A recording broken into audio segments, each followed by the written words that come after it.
We're so pleased you've chosen to follow our AdoptED podcast. I'm Joseph Sandagato, the Director of Communications and Public Relations for MARE. And at MARE, we believe that the best way to help introduce the process of adoption from foster care is through education, hence our cutesy little title of AdoptED. On our podcast today, we will be talking about Weekend Family Connections, a new program offering which is rooted in establishing community connections leading to adoptive placement.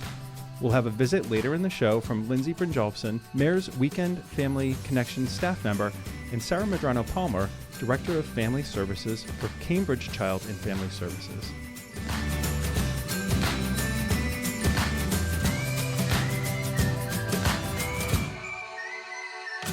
And without further ado, I'm excited to kick off the show with our opening segment called At the Table.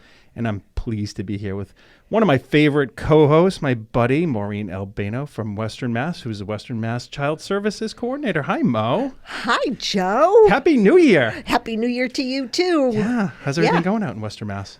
Good.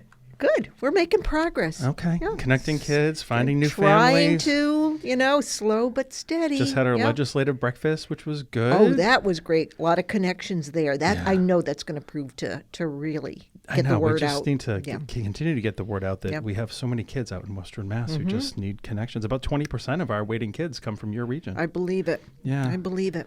Yep. So, okay. Well, our topic today is rooted in what I think is an undervalued and unspoken part of helping to connect youth with waiting families. And what I'm really talking about, Mo, is how connections are made through everyday community interaction.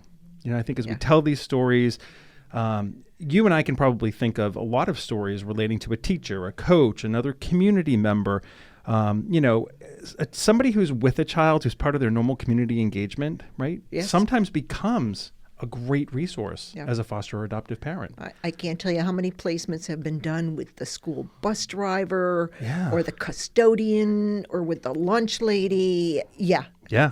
And, as you know, I was a MAP trainer, and as our listeners know, I'm sure they've heard me say before that I was a MAP trainer for decades. And during that time, I met people who were called to foster care and adoption specifically because there was a child who was in what I would call their orbit. Right.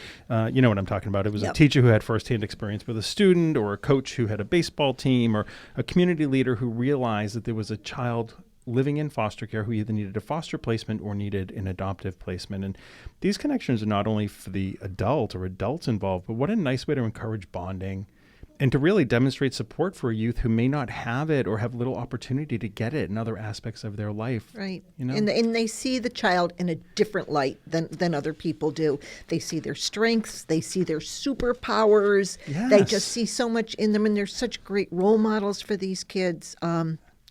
And how about consistency? Yes. For a child who may not have had a lot of consistent support, how about the consistency of a teacher every single school day? Yep. Consistency a coach, is so important. Every single practice. Right. It's amazing how many people who come from these kinds of backgrounds will say to me, gosh, I see the child in such a different way. When they get to disclosure, or they'll say, gosh, they're talking about a kid that I don't even know. This isn't the kid that I know. This was a kid I met at the beginning of the school year. Yeah. And I say to them, that's because you've demonstrated a commitment. Yep. And you've made a difference in this child. Yeah. But we're not only talking about that, we're also talking about the kind of exposure that children have through community connectivity. So it's not always the teacher or the coach, right? So we talk about people who are in the orbit. Yep. Maybe there's a family who attends a softball game on a regular basis and who becomes aware that little Johnny needs a home, and they decide that they're inspired to become a foster or adoptive parent, right? So that's really the basis for this whole program. But why don't we, with this very successful, albeit unofficial model in mind, we've created a whole new program here at MARE to help youth in care connect with community members who can introduce them to those teachers, those coaches, those church connections, town and local, connections and so forth. So that's really, the whole basis for the program. Right. Yeah. And I think these are people that can be strong role models for our kids. Somebody to give them life skills, which they've never been exposed to. Yes. I think this is a wonderful opportunity. And that's what this Weekend Family Connections program is all about, right? Yeah, exactly. So why don't we tell the listeners a little bit about the program, and then later in the show, Lindsey from our team and Sarah from CFCS will join me to talk about sort of the nuts and bolts and some of the goals and objectives. But how about if you and I kind of talk about the actual program as it's staged. Does that sound like a great good plan? Okay. Let's do it. All right. So I'll kick it off.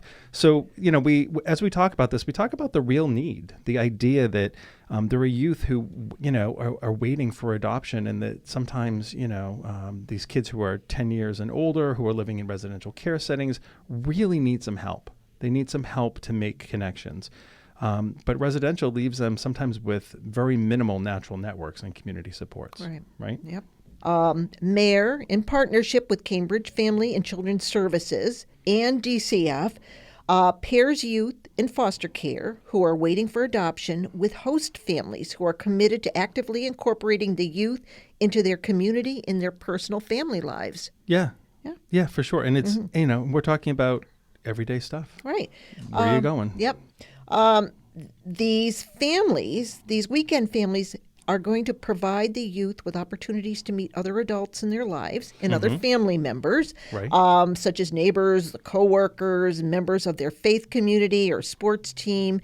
And the goal of this program is to build connections that will ultimately result in the identification of an adoptive family, while allowing the youth a positive experience in this new family life. Yeah, for sure. And the way that it works is that, you look at a child who has very few connections and a family who's rich with connections.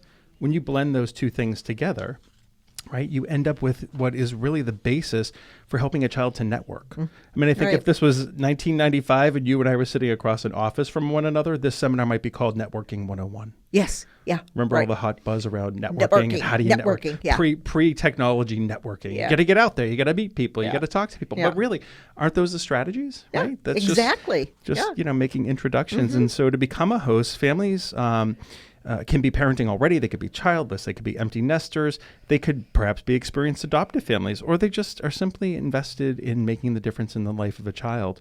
And really, there are a lot of people who come to us who say, I'm not in a place, or I am not ready to totally immerse myself in adoption. But what else can I do? Yeah. And we get that. A lot. The timing isn't right for everybody. We get it a lot. But we can use them regardless. There's so many things you can do. And this is one more thing. So participants are required to host their youth in a home for a minimum of 2 weekend days or nights per month for 1 year. So, easy peasy. I think it's pretty easy peasy. And it's really just to include the child in your everyday life. And I know families that were doing this naturally through other processes, right? There's resource families and other things. This is just a more formalized program, and this is a specific program that's really designed to work with kids who just don't have a natural network. Yep. They're just not doing things that are giving them a natural network. Whereas some other kids may have opportunity through school, through, other types of activities that they engage in. They may have that network, right? So what's the process like, Mo? The process, well, there's the application, there's the training, and there's the home assessment.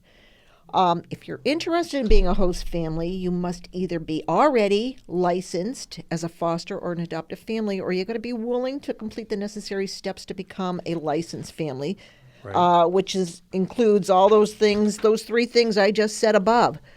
We're going to work with you to match your family with a youth in care for whom your family could be a potential fit. We also offer guidance to you during this integration program, and the clinical support is provided both to you as a family and to the child throughout this whole process. Yeah, and I think that's important. And that's staying plugged in. And the hosting part, as we said, is you agree to host a minimum of 2 weekend days or nights a month. Yeah. For a year.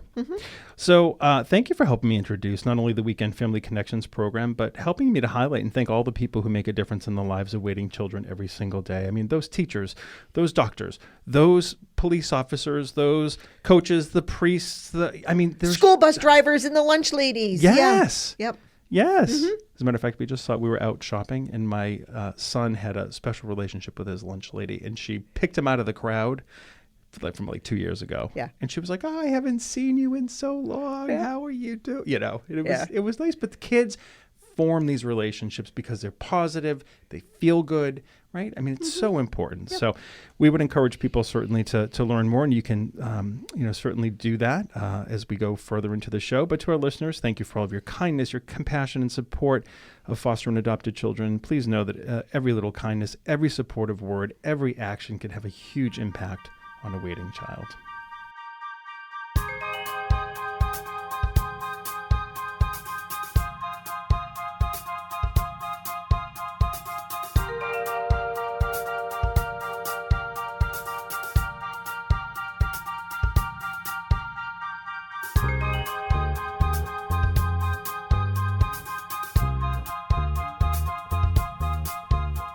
So, Mo, did you hear about how adoption works? Do I? Yeah. Sort of, kind of. So how adoption works are shorter episodes of this podcast, and they're topical. So I can't believe the number of suggestions we've received for how adoption works. When I started this project, I thought it might last for a couple of months, and maybe we'd even do it from time to time. But I have to tell you, we now have suggested content that'll last us for another year. Cool. Yeah. Oh, I'm so glad. Yeah, so we have topics for families, for social workers, for volunteers, for funders, and so much more. So you have to listen, and you may even learn something. Although with your 2 decades of experience, approaching 2 decades of experience with us, I don't know how much we could teach you, but you'd be surprised what some of these topics are, Mo. Okay, I'm always open to learn. And for our listeners, if there is an aspect of foster care that you would like to know more about, I'm sure we've missed something and we can always add. So we're always looking for great show ideas. Just email me at joes@mearinc.org and join us for How Adoption Works.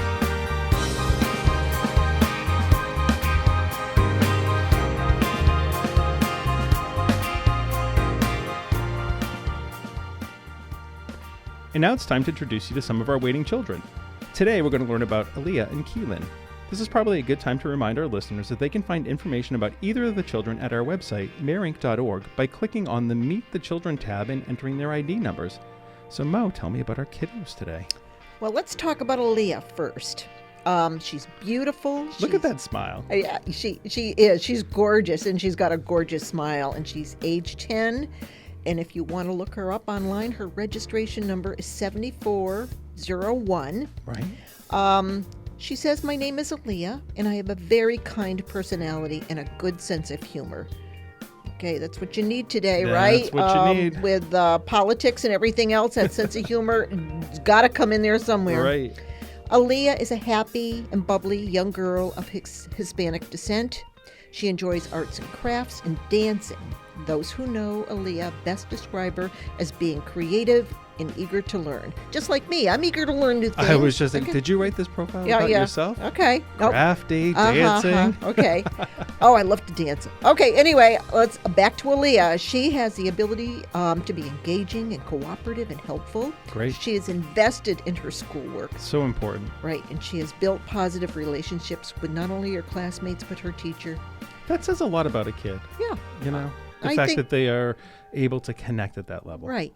And they're learning, school is all about social skills. Yes. I mean, it's about education too, but it's building these relationships. Yeah. Let's talk about the recruitment piece. Okay, so she's legally freed for adoption, and she would benefit from being part of a 2-parent family with or without other children, older children in the home. Okay. The ideal family would be patient and nurturing and have the ability to keep up with her active nature. So, you know, no couch potatoes here. You're going to keep her involved in activities because that's what she wants. Right. A family must also continue the services she currently has in place to address her emotional and her academic needs. Okay.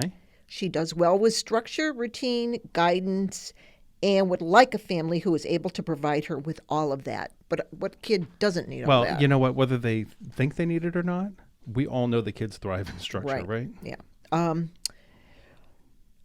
She would like to find a family with someone who's able to manage her hair and willing to learn. If they can't manage it now, then again, as long as they're willing like to learn. me, I'm willing to learn. Okay. Aaliyah shares close relationships with her birth parents who are currently visiting with her bi-weekly, as well as 2 brothers. She will need to maintain contact with all these people after her placement. Okay.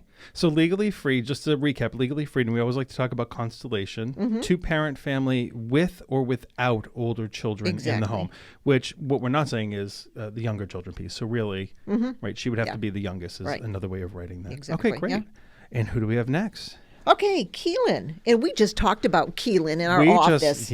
We just had a staff meeting. Yeah, he is adorable. And the more I hear about him that's not written in his profile, the cuter he sounds. He loves bubbles. And that's kind of what as soon as I look at him, I just think of the bubbles and how bubbly he is. Yes. And let me just quickly jump in, age 6, and registration number is 5823. You got it. All right. Okay. He's a curious little boy. He's of Caucasian descent. He loves to babble and smile when he's happy. He loves music, lights, and when he hears his favorite song, this is when he totally lights up. Right. He's on the autism spectrum and is currently in preschool. He can say a few words, but mainly uses noises and movements to make his needs known. But boy, I do too. Keelan, he has a G-tube for feeding and has made tremendous progress with gaining weight. God, that's me too. Oh my God. Okay, on to Keelan. It's always about Mo. Yeah, having decreased vision cases. Yeah, so having decreased vision, he is only able to see about 3 to 4 feet away without his glasses. And I think the important thing to take away about Keelan is that while there's a lot of resiliency here, there's also a high level of need. Yeah. Right. I mean, I think aside from the profile, we also learned today, as we were discussing as a staff, Keelan's needs, that he's someone who needs a little bit of attention and someone in his life who can pay him the attention that he needs. And has the time to give him that attention. Keelan is also legally freed for adoption, and a social worker is looking to place him with a family that's able to meet his needs and help him thrive. We just talked about that. Right. Somebody who's got the time and the ability to do that. This family would need to be able to keep him attending all his many medical and developmental appointments and help advocate for him in school. Yep. And I think that's, given the need level, that's very appropriate. Right. So for anyone interested in learning about these kiddos, let's remind them what the process is like. Okay. First of all, visit mairinc.org to find out more information, or you can call 617-964-6273. You can attend a matching event, which you can find events happening all over the state if you visit the website I just gave to you. Or you can stop by a community event, and we have several information sessions listed right now on the website. So look under, when you go onto our website, look under events and partnered hosted events for more details. Perfect. Well, thanks for joining me, Mo. This has been very educational, and of course, working with you is always fun, and I look forward to hosting with you again soon. Thank you, Joe. Back at you. Good. We're going to take a little break, and then we'll be back with our special guests, Lindsey Bryjolfsson and Sarah Medrano-Palmer. We'll be right back.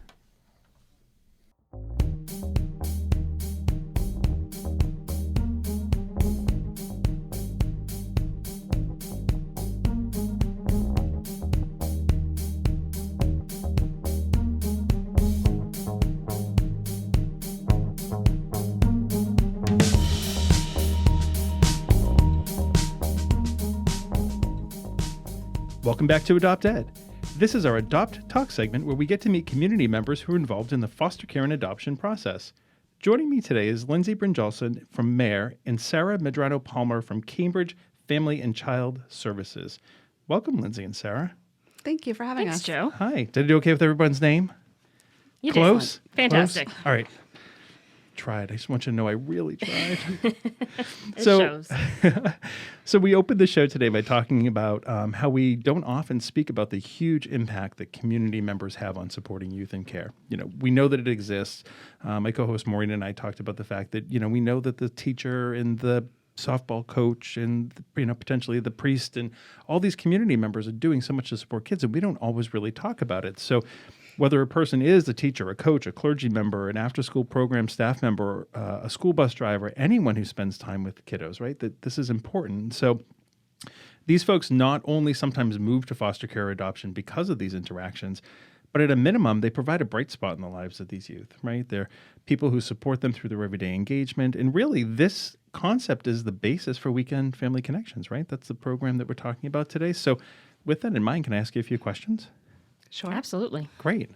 All right. So I'm going to point this more at the nuts and bolts. We talked about the overall program goals and really what the program was structured for. So Lindsey, let me start with you. Tell me a little bit about the kinds of families that might be a match for Weekend Family Connections. If I said to you, what kind of families are you looking for? The kinds of families that would be the best match for this program would be those that have strong connections within the community, outside, I guess, of their actual, just like their household. That's, right. If they already have children that are part of the family, that are involved in any kind of community activities, places of faith, any outside of connections where they would be able to help a child become part of a bigger network. Yeah, so they've got some network connections themselves. And even if I think about how we sort of staged the visuals that go along with this. Producer Jeremy, who's in the room with us, also put together all the content for what you see about the program. And I think about the fact that if our listeners are online and looking at this, we see that there's a child without connections and a person who has connections, and we want to blend those two things. Absolutely. Right? In the old days, we would have called it in-person networking. Except we didn't have to say in person because there was no technology. So we just called it networking, right? But really, that's what we're talking about here. We're talking about bringing together children who might not have a lot of natural connections. They might be in a residential program, in this case, they would be, and just don't necessarily have the opportunity to be out and about in the community. And we have families who have these great connections, right? And that's what you're looking for. So it could be you've got connections through the school even, right? You could be part of the PTO, or you're somebody who's in the community and knows people. Absolutely. Yeah. Any kind of connections that you have that would get these kids more exposure to building other relationships outside of their residential program. Gotcha. Thereby just expanding their natural network, which so many of our kiddos make their permanent connections or find people that are willing to come to the table for them that aren't their social worker from DCF or whomever, right? To be supportive people within their lives. Most of those connections are made through natural connections rather than unknown connections. So we're helping to give kids who do not have a lot of natural connections due to their current placement situation and help them build that network up. Okay. So I'm a family and I'm listening to the podcast today because it's fantastic. Why wouldn't I? Right? And I think, God, I'm someone who has connections. I've got, people that I know in the community. I go to church on Sunday, and I've got a great group there. And and my partner teaches dance, and I coach basketball. I don't know, whatever the case may be. Right? How do I get started? What do I need to do, Lindsey? In other words, how do I let you know that I have interest? The best way is actually just to reach out to me either by phone or by email. Okay. And then we will go from there and have a bigger conversation about all the details of the program. And I'll learn about your family and your situation and see if there's a potential match here. Okay. So we're going to give it at the end, but we're talking about Lindsey B. at mareinc.org or 617-964-6273 extension 125. All right. Perfect. So Sarah, if we think about the official part of the process, right, we talk about the fact that these families need to have some level of credentialing, right? So what does that process look like? What can they expect that to look like? What's the timing like? How would that all come together in working with you and your team? Sure. So Cambridge Family and Children's Services is working with MARE to do the licensing portion for all the families that come forward. And the process is actually going to be exactly the same as it would be for any family coming forward to adopt through foster care. So after submitting an application, families will enroll in MAP training, the same MAP training that foster and pre-adoptive families do, the 30-hour training, which we offer 3 times a year at Cambridge Family, so we can get people enrolled pretty quickly. Okay. When they complete that training over the course of 5 Saturdays, we'll then do a home study with families. All right. Which is an assessment done by a social worker in their home with all members of the household. And usually takes a couple of months to get through that, doing references and fingerprinting and all the nuts and bolts of that process. And from there, we'll license the family and move into the matching process. Okay. So it's application, home study, application map, home study, Corey Sorry, right? Like the whole, what if a family is already licensed and are interested in this? I mean, for either of you, if you've got a family who says, you know what, I'm just not going to actively pursue foster care anymore, but I've got an active license that's already out there, or if I've got a dual license because I was on the adoption track, how does that impact all of this? Yeah, so we wouldn't have to repeat many pieces of that process. We would do an update to a home study to look at this program specifically and their goals and hopes for being matched as a weekend family connection host family. But MAP training would not have to be repeated, which would be a really nice piece. Yeah, for sure. But you are going to look at the home study specific to the needs of this program because it's different, right? Mm-hmm. And there will be one additional training portion, probably a half-day module of training that will look at the specific pieces of Weekend Family Connections, which is how to talk about adoption, how to talk about the youth you're matched with out in the community and out with the people in your church or your school or neighbors and that sort of thing. Well, that makes sense, right? And we want people to succeed, and we understand that this is a bit of a different kind of engagement, right? The one that we hope will lead to greater connections and greater, networks of people. So I think that makes a lot of sense. But what if I do have more limited space? I mean, are there the same kinds of constraints here? Because that might be a question somebody might have. Are there the same kind of constraints here that there are in the foster care and adoption Exactly process? the same constraints, actually. Yeah. So families will have to have the physical space and meet all of the physical safety requirements that pre-adoptive and foster families have to meet. Okay, good. Good practical question. I didn't get to earlier, but that's great as part of the process. And now that we talked about sort of that family piece, Lindsey, what can you tell me about the youth that someone, or for either of you really, what can you tell me about the youth that, we're looking to match with families? Well, all the kiddos that will be part of the Weekend Family Connections program will be in a residential setting. We do have a program that we've partnered up with. Okay. They will be ages 10 and up. But aside from that, I mean, they're going to be kids. They're going to have a range of interests, of strengths, of life experiences that they bring to the table.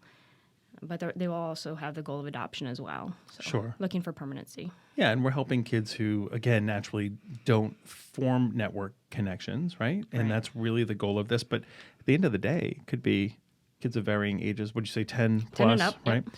So what we would consider to be sort of like leaning toward more of the older, not necessarily teen, right? But that sort of pre-adolescent, adolescent kind of connection. Okay. Right. All right. But they're kids. We talk about that a lot. They're kids. We talk about that a lot. Okay. So talk to me a little bit about the timing associated with the engagement. What's the commitment like? So we're looking for families to make a 1-year commitment. Okay, perfect. Yep. And what, and I think when we went through all the specifics, it's 1 weekend a month over those 12 months, right? I think that's sort of like the minimum. Correct. It's 2 weekend nights per month. They can be consecutive or spread out. Okay. And if a family is available and would like to do more than that, we can also look at that as well. And be That was more my flexible. follow-up question.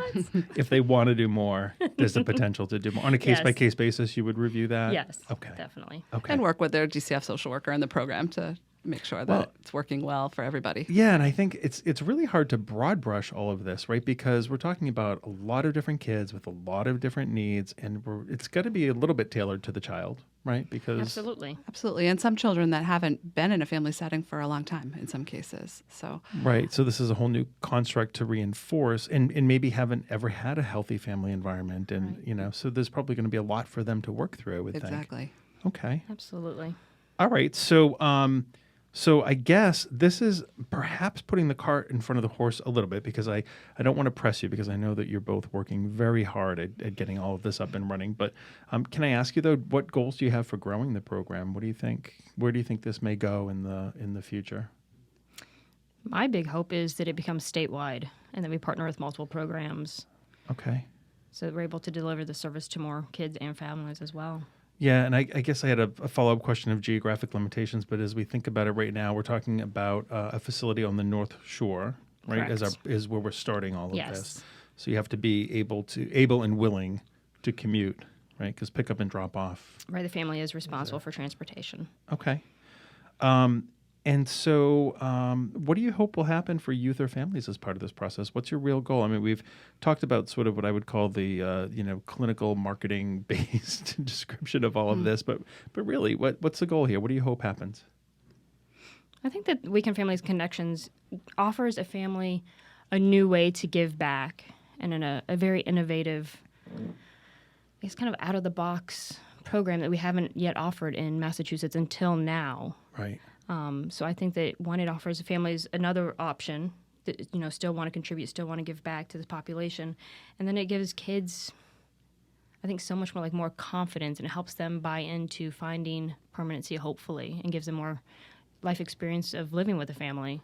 Yeah, and growing in that way as well. I think it's phenomenal. And Sarah, how about for you? Any thoughts on what you really hope people will take away from this? Yeah, I'm really excited just to expand the recruitment opportunities for kids 10 and up in a residential program. We know that those kiddos are often adopted by people they have relationships with. Sure. And when you're in a residential setting, having a broad network of connections is really hard to develop. So creating that network for them and seeing where it goes as far as opportunities for having a permanent family, I think is really powerful, and something I'm really looking forward to. So, we've talked about an awful lot today, and I always like to finish up by asking, whether there's something else that you might like to share. Did we miss anything in all of this? Joe, I'd actually really like to share a story about, I feel that would really illustrate the importance of our kiddos in a residential setting, of having these connections that we're trying to create for them here. When I had a previous position with Mayor as a Wendy's Wonderful Kids recruiter out in Western Mass, I got to work with a teenage boy who, when I first started working with him, he was in a residential setting, and the only two people on his call list were myself and his DCF social worker. Oh, my gosh. So we were the only two that visited him, the only two that he could ever call if he wanted outside contact from anybody in the program. And through my work with him, because he was very shut down when I first started working with him. Right. He had obviously lost hope. And through my work with him, I was able to uncover some previous connections that he had that seemed really significant. Okay. And although he would never verify this for me during our time together, I reached out to these people on my own accord. And then when I told him about the contact I'd had, just this light came up into him, and he was just like, "What?" And he wanted to know all about my conversation with them. And he wanted to know what the follow-up was as far as what kind of contact does he now get to have with them. Okay. And then on top of that, he was just like, "Well, since you reached out to, previous foster parent, can you also reach out to these other people too, so I can have contact with them as well?" And it was just such a change in him to see him then have hope again. Yeah. And have other people. And he was building his network. Yeah, and I think just feeling worth something too. Right. Because it wasn't just people that were paid to come see him. Right. Or paid for him, for him to call us. It was people that actually cared about them, that just because for who he was. Sure. And in a lot of ways, that's what these families are going to do. They're going to provide an opportunity to build out that network, right? Absolutely. Okay. Absolutely. Well, that's really important. Thank you for sharing that story, because I think it really illustrates the importance of why these connections are so necessary for these children. Any other thoughts? I'm just really excited to get this program underway. I have worked in adoption at Cambridge Family for a while and speak with families all the time about the process and the commitment of coming into the adoption process. Right. And for a lot of people, it just isn't the right time in their life to start parenting full time.